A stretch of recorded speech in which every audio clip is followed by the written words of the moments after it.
देखो, जो life cycle है वो पहले आपको क्लास कंपोनेंट पता होना चाहिए, तभी आप इसको फंक्शनल कंपोनेंट में जान पाओगे, क्योंकि पहले क्लास आया था, बाद में फंक्शनल कंपोनेंट आया था।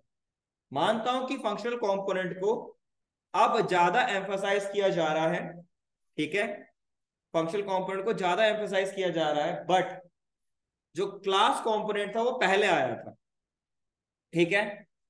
लेकिन जो फंक्शनल कंपोनेंट है उसमें आपको कोड रीयूजेबिलिटी पार्ट्स ज्यादा मिल जाते हैं, ठीक है, इसलिए उसको ज्यादा यूज किया जाता है। और रिएक्ट भी रेकमेंड करता है। रिएक्ट कहता है भाई आप यूज करो फंक्शनल कंपोनेंट को, ठीक है। क्लियर भाई? चलो जी, मैं एक फाइल बना लेता हूं यहाँ पे।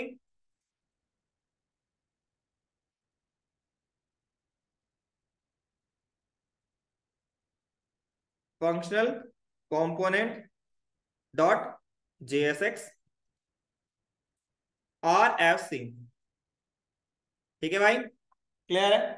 अब मैं इसे इंक्लूड करना है तो क्या लिखूंगा, फंक्शनल कंपोनेंट लाइफ साइकिल का क्लास को मैं क्लोज कर लेता हूं, नहीं तो मुझे यहाँ पे मिलेगा।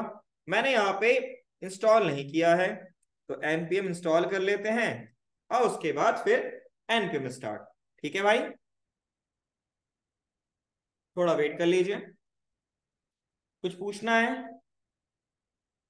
कोई डाउट? ओके।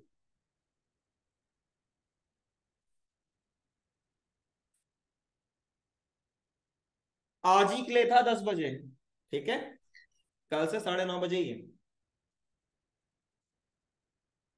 अगर कभी कभार होता है तो मैं आपको बता देता हूँ। भाई तुम्हें लगता है, अगर 10 बजे का टाइम हो ना, कभी कभार कंटेंट ज्यादा हो जाता है, ठीक है, और अगर मैंने धीरे धीरे पढ़ाया तो फिर तुम धीरे धीरे निकल लोगे यहाँ से। अब तुम्हारा रिएक्ट है, रिएक्ट में जितना जल्दी हो सके, ऐसा नहीं कि पूरा फास्ट पढ़ाऊं, लेकिन जितना हो सके उतना आपका फट जल्दी से कवर हो जाए, ताकि आप उसको प्रैक्टिस कर सको एंड जॉब के लिए ट्राई करो। JS में तो मैं पूरा टाइम लेता हूँ, ठीक है, लेकिन रिएक्ट है भाई, JS ज्यादा कंटेंट ज्यादा, इसलिए मैंने 1.5 घंटा पढ़ाना चालू किया, ताकि आपका टाइम पे पूरा कवर हो जाए, क्योंकि JS बहुत बड़ी है। अब इसको स्टार्ट कर लेते हैं। भागता हुआ आ रहा है भाई? हाँ,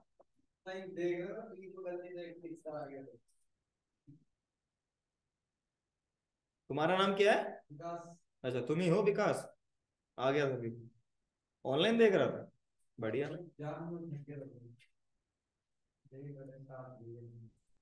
कोई दिक्कत नहीं, आज तो मैं फंक्शनल कंपोनेंट बता दूंगा, ठीक है भाई। तुम्हारे कोई डाउट्स होंगे वो पूछ लेंगे, कल से फ्राइडे से कर लेंगे टू डू ऐप स्टार्ट, कोई दिक्कत थोड़ी ना है।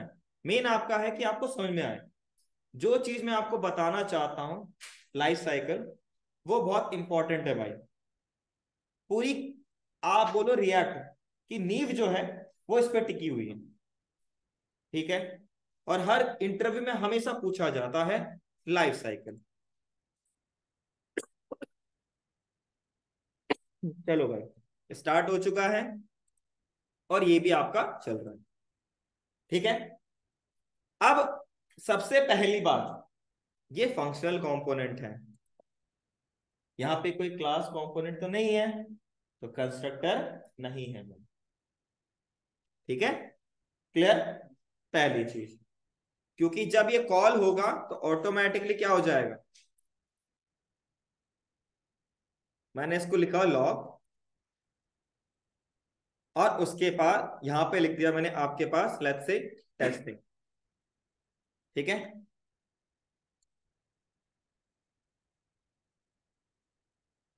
आउटपुट में क्या आ रहा है, टेस्टिंग, 2 बार चला, परफेक्ट है। पहली बात, सबसे पहला क्वेश्चन राइज होता है, ऑब्जर्व किया आपने, यहाँ पे मैं दिस भी तो यूज कर, यहाँ पे मैं कुछ और भी तो यूज करता था, है ना, ये डायरेक्टली ऑटोमेटिकली रन कैसे कर जाता है। दूसरा, ये जो फंक्शनल कंपोनेंट आप बना रहे हो, इसमें हमेशा हम कैपिटल ही कैपिटल क्यों लिखते हैं, ऑब्जर्व किया, हाँ या ना? तब पूछ क्यों नहीं पूछा फिर? स्मॉल में वर्क नहीं करता, फंक्शन है ना भाई। जब मैंने आपको बताया था क्लास को आप फंक्शन से कैसे बना सकते हो, तब आपको एम्फोसाइज किया था ना कि कैपिटल लेटर में लिखो। वो है ये कहीं ना कहीं, कहीं आप बोल लो ये यूज हो रहा है क्लास।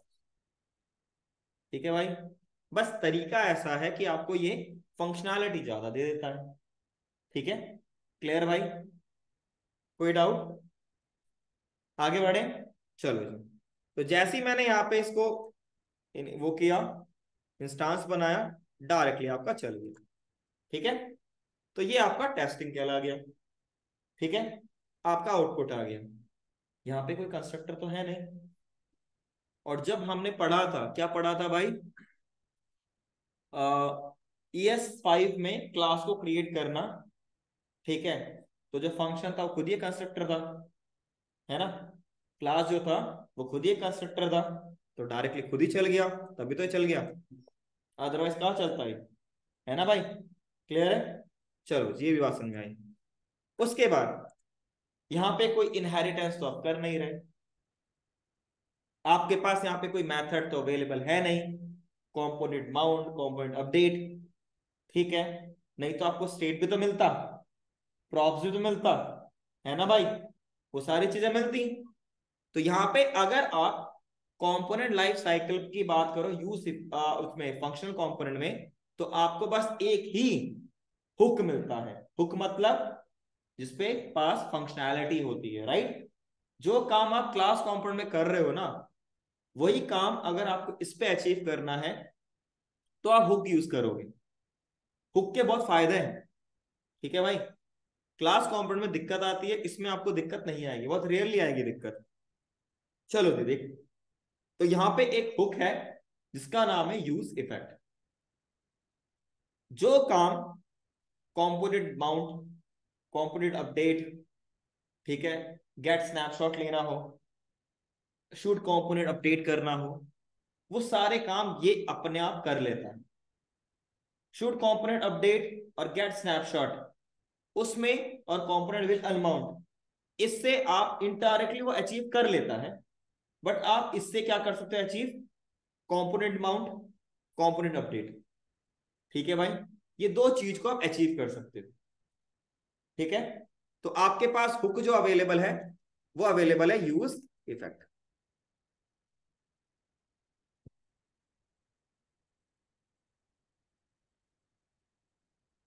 ठीक है भाई, क्लियर? अब यहां चलते हैं। क्लियर? अब इसके अंदर आप पास करोगे कॉल बैक फंक्शन।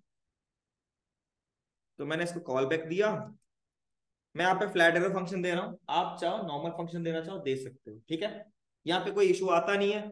दिस वाला इशू तो यहाँ पे कभी भी नहीं है। क्यों नहीं आएगा? क्योंकि यहाँ पे दिस नहीं वर्क कर रहा। क्लास कॉम्पोनेंट में दिस का बहुत बड़ा इशू होता है, लेकिन यहाँ पे कोई दिक्कत है ही नहीं। यहाँ पे मैं लिखता हूँ लॉग, आपके पास यहाँ पे लिख लिया, आपके पास टेस्टिंग लिख लिया लेट्स से। ओके, अब इसको मैं हटा देता हूं। ठीक है, जैसे ही आपका कंपोनेंट लोड होगा, जैसे ही आपका कंपोनेंट लोड होगा, ये ऑटोमेटिकली चल जाता है। ठीक है, देखो भाई, चल गया। ठीक है, अब मैं यहाँ पे काउंटर फंक्शन बनाता हूँ, जो काम मैंने वहां किया था ना वही करते, काउंटर बनाते हैं। और यहाँ पे लिख दिया मैंने आपके पास स्टेट। स्टेट के लिए क्या लिखना पड़ेगा? यू स्टेट, और यहाँ पे वैल्यू 0। इसको होल्ड करने के लिए एक मैंने रिस्ट्रक्चरिंग करी, काउंटर लिखा, और आपका सेट काउंटर। अब इतना तो पता ही चल चुका है भाई, है ना? और यहाँ पे मैंने क्या लिख दिया? काउंटर। ठीक है भाई, अब यहाँ पे बनाता हूं एक आपका इंक्रीमेंट नाम से कॉन्स्ट लिखना चाहूंगा, नहीं तो यहाँ पे एरर आ जाता है, नॉट डिक्लेयर टाइप्स।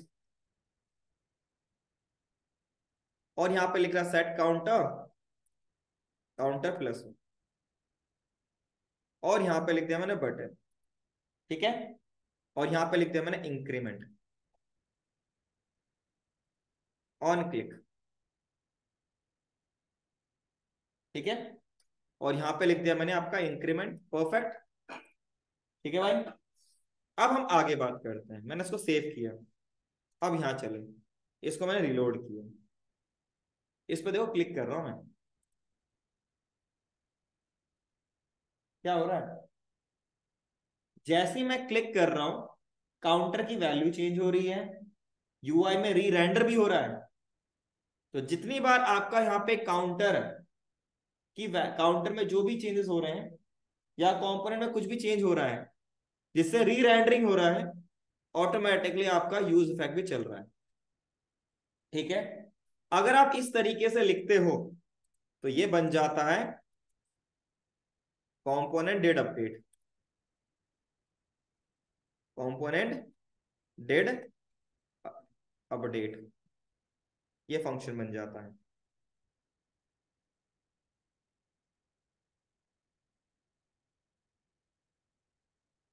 ठीक है भाई, तो मैंने क्लोज किया, इसे कॉपी कर लेता हूं कमेंट। अब मुझे इसको क्या बनाना है कि इस ये जो आपका यूज इफेक्ट है वो एक बार चले पूरे लाइफ साइकिल में। तो मतलब मेरे को क्या बनाना है, कंपोनेंट डेड माउंट।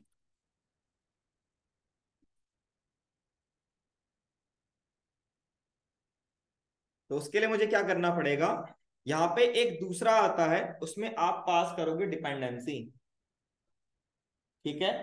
डिपेंडेंसी मतलब जो ये यूज इफेक्ट है किसके बिहाफ पे रीलोड करेगा, री रेंडर करेगा कंपोनेंट, क्योंकि जो यूज इफेक्ट होता है ना वही आपका री रेंडर करने में मदद करता है फंक्शनल कंपोनेंट में, ठीक है।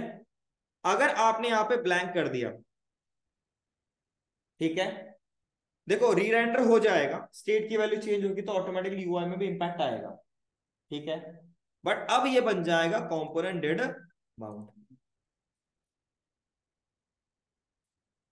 अब आ रहा है? नहीं आ रहा। तो ये बन गया आपका कंपोनेंट डेड माउंट। क्लियर?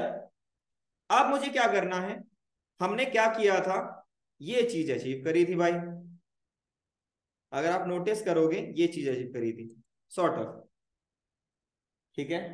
एक पार्टिकुलर डिपेंडेंसी के अकॉर्डिंग चेंज हो तो ही आपका कंपोनेंट लोड हो, टाइप्स किया था ना, उसके लिए हम यहाँ पे यूज करेंगे डिपेंडेंसी।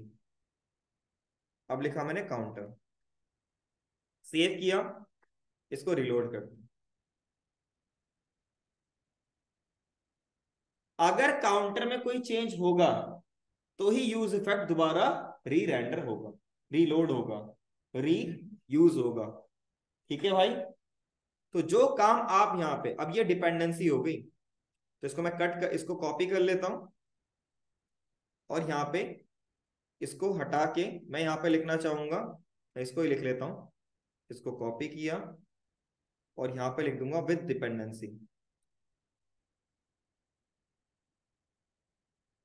ठीक है। इसका मतलब आपको एक्चुअल में समझ में आएगा जब मैं आपको टू डू ऐप करवाऊंगा, तब आपको एक्चुअल में समझ में आएगा इसका मतलब क्या हुआ। और यहाँ पे लिख दिया काउंटर,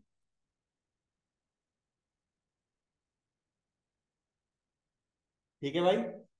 अब इससे सेव किया मैंने और इसको रिलोड किया।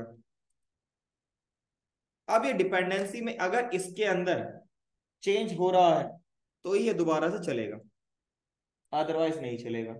मैं एक काम करता हूं, मैंने कॉपी किया, control Z, copy and pasted, और काउंटर वन लिख दिया, इसको काउंटर वन लिख दिया। इसको मैंने कॉपी किया पूरा, पेस्ट किया, इसको लिख दिया मैंने काउंटर वन, ठीक है। इंक्रीमेंट वन भी लिख दिया, जैसे कॉपी किया, पेस्टेड, और यहाँ पे इंक्रीमेंट वन, और यहाँ पे काउंटर वन, और यहाँ पे काउंटर, ठीक है भाई। अब यहाँ पे आपके पास दो अलग अलग, इस पे क्लिक कर रहा हूं तो टेस्टिंग आ गया, इस पे क्लिक कर रहा हूं तो टेस्टिंग नहीं चल रहा। इसका मतलब अगर आपका काउंटर चेंज हो रहा है, अगर आपका काउंटर चेंज हो रहा है तो आपका यूज इफेक्ट चल रहा है। ठीक है। बट अगर आपके यहाँ पे काउंटर वन को आप चेंज कर रहे हो तो आपका यूज इफेक्ट नहीं चल रहा है। तो इसे क्या कहता है? डिपेंडेंसी।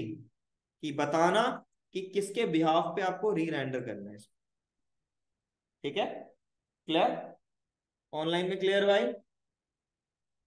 जब कभी भी आपको लगे जैसी कंपोनेंट लोड हो तो कुछ फंक्शनैलिटी वर्क कर जाए, तो कंपोनेंट डेट माउंट ऐसा बनाइए और यहाँ पे कोड लिख दीजिए।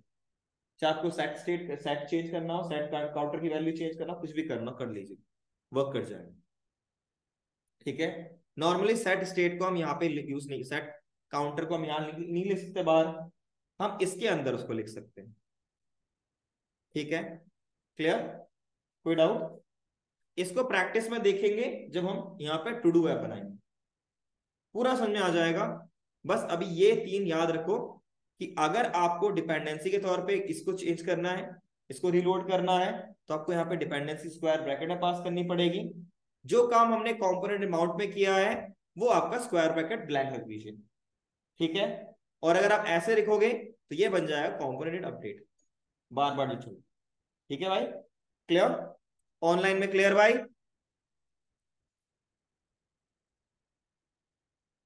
ऑनलाइन ऑफलाइन क्लियर है? कोई डाउट भाई? कोई भी डाउट हो इसको लिख लीजिएगा, क्योंकि इसको हम बहुत ज्यादा यूज करेंगे। लिख लीजिए। यूज इफेक्ट को हम दोबारा भी देखेंगे, ऐसा नहीं देखेंगे, उसमें थोड़ा डिटेल में और डिस्क्राइब करेंगे। आप इसको देख लीजिए फिलहाल, लिख लीजिए।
लिख लिया भाई?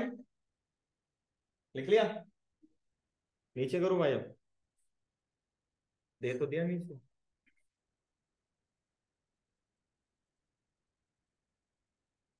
ऑनलाइन में लिख लिया भाई? इतना तक लिखो, और इसको लिखना, इसको मत लिखना, एक ही लिखना। लिख लिया क्या? कोई दिक्कत नहीं, पूरा लिखो।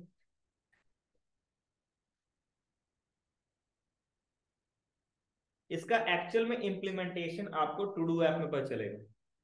ठीक है, बस अभी पढ़ लो, क्योंकि मैं टू डू ऐप को पूरा एक्सप्लेन करूंगा। उसमें सबसे ज्यादा टाइम लगता है मुझे टू डू ऐप में। एक बार आपने उसको पढ़ लिया और उसको बना लिया, तो आपको समझ में आ जाएगा स्टेट कैसे यूज करना है, प्रॉप्स कैसे यूज करना है, यूआई कैसे रिप्रेजेंट करना है, वो सारी चीज, वो सब के सब। इश्यूज आएंगे, डेफिनेटली आएंगे, दिक्कत आएंगी, बिल्कुल आएंगी, बट मैटर क्या करता है, आपको आना चाहिए। ठीक है, एरर तो आएंगे आएंगे, उससे कोई दिक्कत की बात नहीं।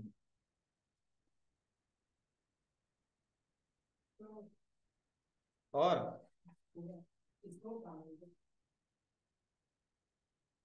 यहां तक लिख लिया? यहां तक लिख लिया? ठीक है।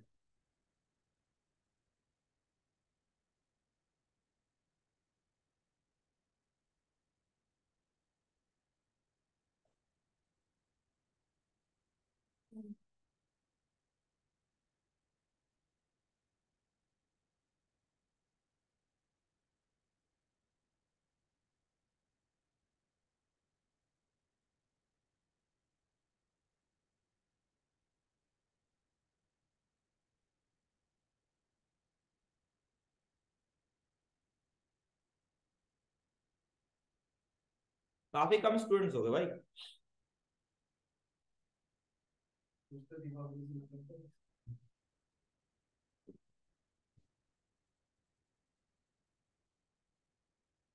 होता है भाई।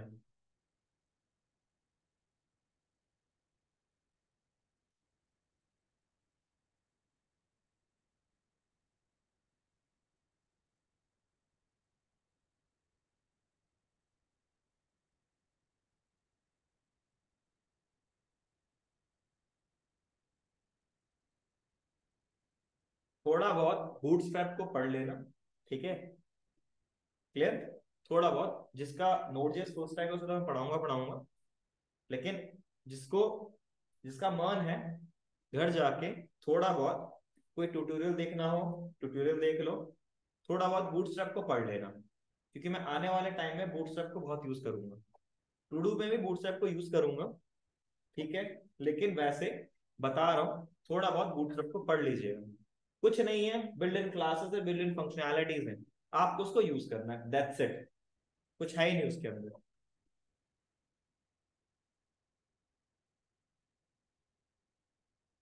डन भाई? इसको फटाफट लिखिए, फिर मैं यूआई बना के दिखा देता हूं आपको आज, कि हम यूआई कैसा बनाएंगे टू डू ऐप के अंदर।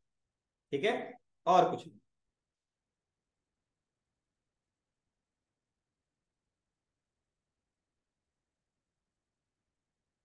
आओ भाई। हाँ हाँ बिल्कुल, चाय के लिए थोड़ा ना मना किया मैंने।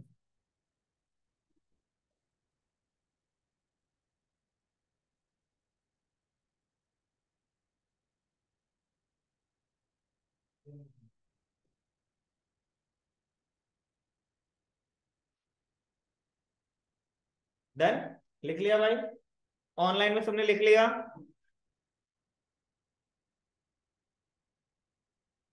किसी को कोई डाउट है आपको लाइफ साइकिल में?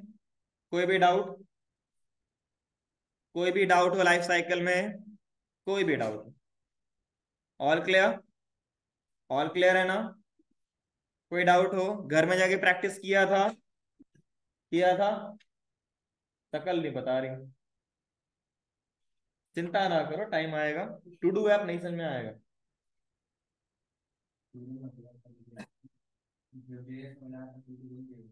हाँ, मैं रिएक्ट में टू डू हमेशा बनाता हूँ। पता है फायदा क्या होता है?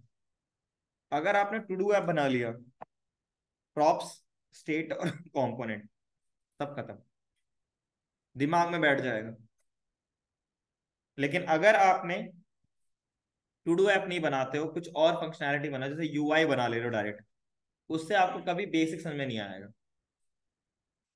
अगर आप डेवलपमेंट में जा रहे हो, क्योंकि आप रिएक्ट में डेवलपमेंट करोगे, तो यू नो बेसिक हमेशा आना चाहिए। ठीक है, बेसिक अगर आता है, एडवांस आप सीख जाओगे। नहीं तो फंक्शन कैसे वर्क कर रहा थोड़ा ना पता रहता। चलो फिर मैं एक काम करता हूँ, एक नया, लिख लिया था सबने, लिख लिया था भाई, तो एक नया सेटअप इंस्टॉल करते हैं। ठीक है, सीडी आपके पास रिएक्ट,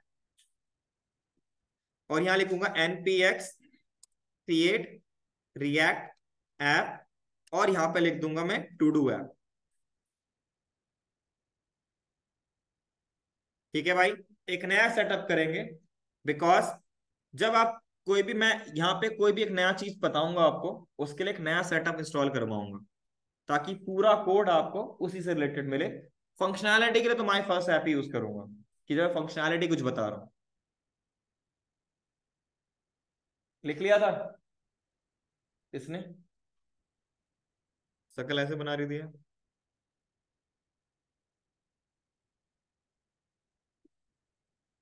वेट कर लीजिएगा थोड़ा।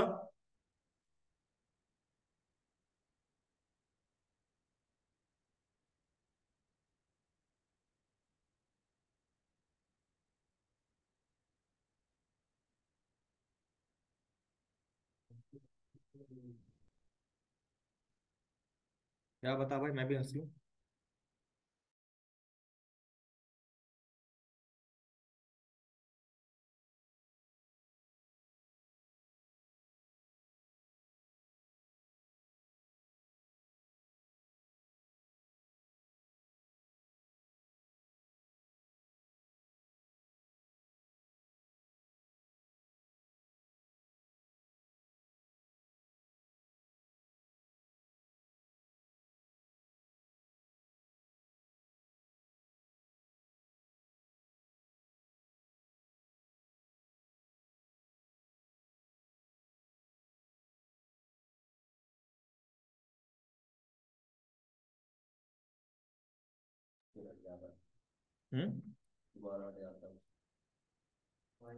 सीडी, और यहाँ पे टू डू है, कोड डॉट। अब यहाँ पे थोड़ा मैं क्लीन करूंगा। ठीक है, मुझे किस किस की जरूरत नहीं है। पहली बात, मैं यहाँ पे बूटस्ट्रैप यूज करूंगा। बूटस्ट्रैप एक लाइब्रेरी है, वो जेएस की भी है, और आपकी किसकी है, आपकी सीएसएस की भी है, वो दोनों वर्क करता है उसमें। ठीक है, फिलहाल के लिए मैं यहाँ पे सीएसएस को यूज करना चाहता हूँ, दैट्स इट, और कुछ यूज नहीं करना है। तो मुझे क्या करना है, यहाँ पे, यहाँ पे गया मैं आपके पास, मैंने लिखा है यहाँ पे बूटस्ट्रैप, गेट बूटस्ट्रैप, इसकी ऑफिशियल वेबसाइट है। अभी वर्जन 5.3 है। ठीक है, बस इसमें क्या है, देखो अगर आपको यूज करना है बूटस्ट्रैप को, तो यहाँ पे आपको बूटस्ट्रैप, रिएक्ट बूटस्ट्रैप के लिए मिलता है। ठीक है, मैं चाहता हूं कि भाई मैं सीएसएस का यूज करना है, तो मैं यहाँ पे यार डाउनलोड नहीं करना चाहता, तो मैं सीडीएन लिंक यूज करना चाहूंगा। ठीक है, जो काम हमने किसमें किया था, डॉम प्रोजेक्ट में किया था ना, वही काम करेंगे। तो उसको उठा के, और यहाँ पे मुझे क्लियर करना है कुछ, मुझे इसकी जरूरत नहीं है। जेसन को रख लेते हैं, मैंने इसकी वैसे जरूरत है नहीं, हमें हटा दो, क्या फायदा इसका। तो इसको यहाँ लिख लिया, इसको मैं यहाँ चल, इसको हटा देता हूँ, क्योंकि मैं इसको कोई फर्क नहीं पड़ता है मुझे यहाँ। और इसके बाद इसको भी हटा दो। देखो आज की डेट में तो हर एक वेब सर्वर है जो कि स्क्रिप्ट यूज करता है, तो इसको हटा दो, कोई जरूरत ही नहीं है उसकी। हर एक वेब सर्वर है, जो सॉरी वेब, आपका ब्राउजर है, जो कि स्क्रिप्ट को फॉलो करता है, जेएस को रन करने में मदद करता है, तो नो स्क्रिप्ट की जरूरत नहीं है। ठीक है भाई, यहाँ तक क्लियर है। अब यहाँ चलते हैं, इसको रहने देते फाइव आइकन को, बाकी मैं डिलीट कर देता हूँ। उसके बाद सोर्स में गए, इसकी मुझे जरूरत नहीं है, क्योंकि मैं सीएसएस यूज करूंगा डायरेक्ट। उसके बाद इसको मैं JSX में कन्वर्ट कर लेता हूं। अब तो पता ही है JSX क्या है ना। इन सबको क्लियर और इस सबको क्लियर। ठीक है, अब यहां चलते हैं। टेस्ट की जरूरत मुझे है नहीं, इसकी मुझे जरूरत है नहीं, इसकी जरूरत है, ये इंपॉर्टेंट है, इसको नहीं हटा सकते, इसको हटा दो। और इसके बाद रिपोर्ट, वेब पाइडर और टेस्ट और लोगो, इन तीनों को, इन दोनों को, इन तीनों को हटाता हूँ पहले, क्योंकि मुझे इसकी जरूरत नहीं पड़ रही। जिसकी जरूरत अभी फिलहाल के लिए नहीं है इसे क्लीन कर दो, ताकि आपका क्लीन रहे। गिट इग्नोर को रखा करो, नहीं तो फ्यूचर में अगर आपने इस कोड को अपलोड कर दिया सर्वर पे, मतलब गिटहब पे, तो भाई सारा डेटा उड़ चला जाएगा। चलो भाई यहां तक क्लियर है। इसको मैं क्लोज कर लेता हूं, ये मेरा परफेक्ट बन गया। ठीक है, अब मुझे कुछ नहीं करना। बूटस्ट्रैप का एक फायदा, आपको यूआई चाहिए ना, ये बना के दे देगा। सर्च करने का, फॉर्म कंट्रोल, फॉर्म से रिलेटेड जो भी काम करने हो फॉर्म कंट्रोल में जाओ। ठीक है, ये बनी बनी पकी पकाई खीर दे देगा आपको, बस यूज करना है। क्लियर भाई। तो फॉर्म है, तो मैं यूज करना चाहूंगा इस वाले, इसको मैंने कॉपी किया और यहां चल के इसके अंदर पेस्ट कर दिया। पहली चीज कि भाई इनपुट यहाँ पे ओपनिंग होता है, क्लोजिंग तो नहीं होता, तो मेरे को भाई पहली बात तो इसको चाहिए नहीं मुझे ये, और मैं इसको क्लोज करूंगा। और दूसरी बात, इसमें मेरा फॉर्म कंट्रोल रहना चाहिए, प्लेन नहीं रहना चाहिए, इसको मैं हटा देता हूं और इसकी मुझे जरूरत नहीं है। ग्रिड के बारे में मैंने पढ़ा था ना, है ना। तो आपको एक रो के लिए रो मिलता है यहाँ पे क्लास, ठीक है, एक रो के लिए, और एक रो में टोटल 12 कॉलम्स होते हैं अकॉर्डिंग टू बूटस्ट्रैप। ठीक है, तो मैं इसको देना चाहूंगा 10 10 कॉलम, और इसको देना चाहूंगा 2 कॉलम, ताकि एक लाइन में 10 और 2 आ जाए, एक साथ आ जाए। अगर मैं इसको भी 10 देता ना, तो ये एक ऊपर आता वो नीचे आता, क्योंकि स्पेस इतना है नहीं। चलो सेव किया। रीड ओनली को हटा देता हूं, क्योंकि मुझे यहाँ लिखना भी तो है। और यहाँ पे लिखूंगा प्लेस होल्डर, वैल्यू नहीं। और यहाँ पे लिखूंगा एंटर टू डू, और उसके बाद इसमें लिख दूंगा ऐड, फिलहाल के लिए ऐड टू डू करने के लिए। चलो भाई सेव कर दिया। अब मैं इसको स्टार्ट करता हूँ, npm स्टार्ट। देखिए तो सही यूआई कैसे दिख रहा है।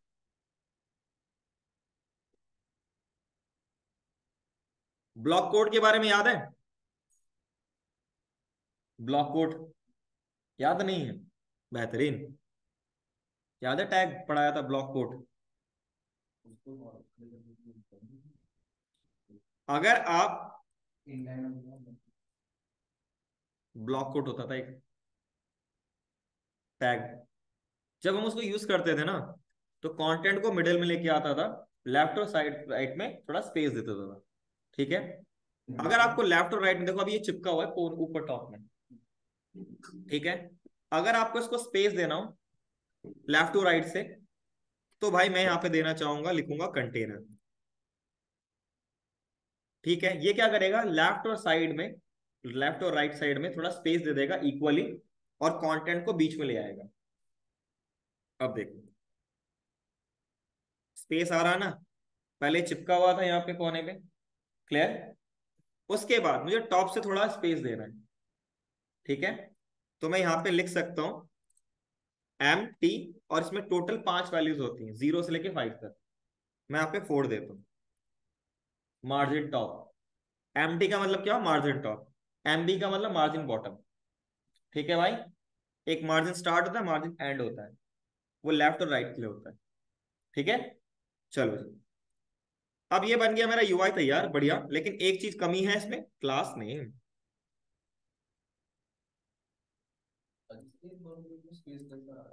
किसके बीच में? ये आपका कॉलम कर देता है ऑटोमेटिकली, यहां में करने की जरूरत नहीं। जब आपने वो पढ़ा था ग्रिड, तो कॉलम डिफाइन कर रहे तो स्पेस तो आ रहा था ना बीच में, है ना। टेम्पलेट में स्पेस तो डाल रहे थे ना आप, उसमें स्पेसिफाई तो करे टोटल कितने कॉलम होने चाहिए, उसमें चिपक के थोड़ा था, उसमें थोड़ा स्पेस आता था ना, वो डायरेक्टली आ जाता था अगर आप देखोगे तो। वही चीज है ये, इनडायरेक्टली वही है ये, और कुछ नहीं है। ठीक है भाई, क्लियर। चलो जी, अब मुझे क्या करना है, लिस्ट भी तो शो करनी है, आइटम जो भी आप में ऐड करूंगा। तो उसके लिए मैं क्या करता हूं, देखो यहां गए, लिखा LIST, अगर अवेलेबल होगा तो ये आपको लिस्ट बना के दे देगा, अगर अवेलेबल है। बस कुछ नहीं करना, इसको पूरा कॉपी और यहां जाके पेस्ट। ठीक है भाई, सेव किया, अब यहां पे आउटपुट देखो, आ गया। ठीक है भाई, क्लियर है। अब देखो अगर एक देखें अभी, तो यार ये पूरा एक ही कंपोनेंट के अंदर है, क्यों ना अलग अलग किया जाए, है ना भाई। मैं यहाँ पे यूज करूंगा एक फोल्डर फंक्शनल कंपोनेंट के लिए, और इसको इसके अंदर पास करूंगा। ठीक है भाई, क्योंकि ये फंक्शनल कंपोनेंट है। अब मैं यहाँ पे दो और कंपोनेंट बनाऊंगा, एक बनाऊंगा आपके पास इनपुट डॉट JSX, आप इसको फॉर्म डॉट JSX लिखना वो भी लिख सकते हो। ठीक है, और मैं इसमें RFC ऐप में गया और कट किया मैंने इसको, और कट करके मैंने इनपुट में इसमें जाके पेस्ट कर दिया। ठीक है भाई, सेव किया। उसके बाद एक और बनाऊंगा जो कि लिस्ट को रिप्रेजेंट करेगा, है ना भाई, RFC। इस पे गया, अब इसको कट किया और मैंने लिस्ट को डाल दिया। ठीक है, उसके बाद अब मैं यहाँ पे जाके क्या करता हूँ, इंपोर्ट करता हूँ। तो पहले मैंने इनपुट को इंपोर्ट किया, और फिर मैंने किसको इंपोर्ट किया, लिस्ट को।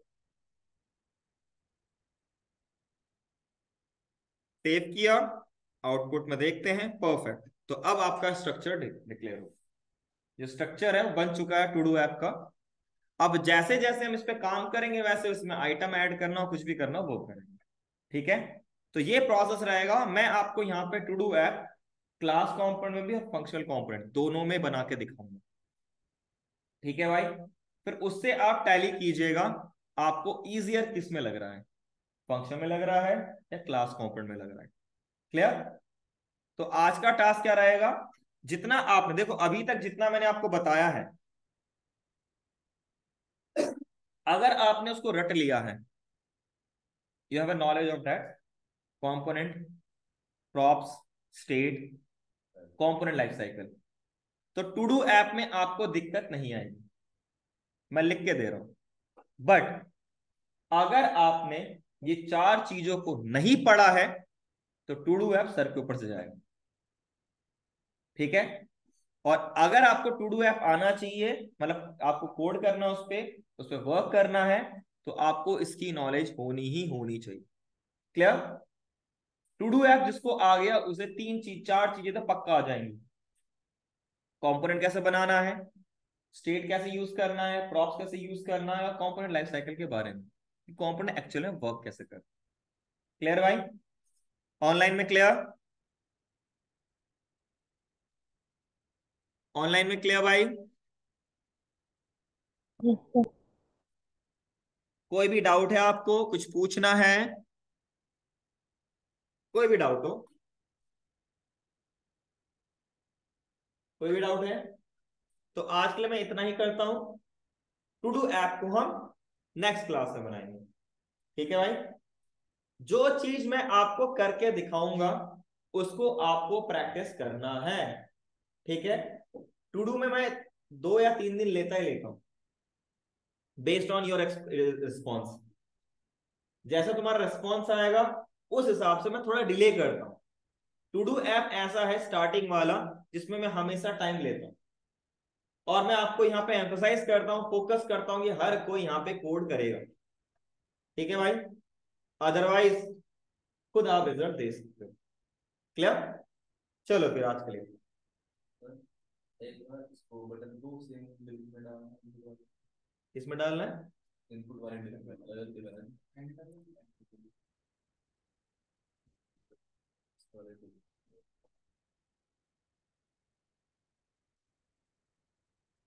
मैं स्पेस बढ़ा दूं उसका।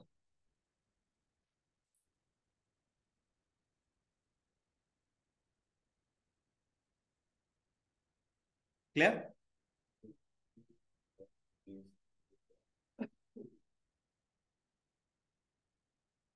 क्लियर भाई सबको?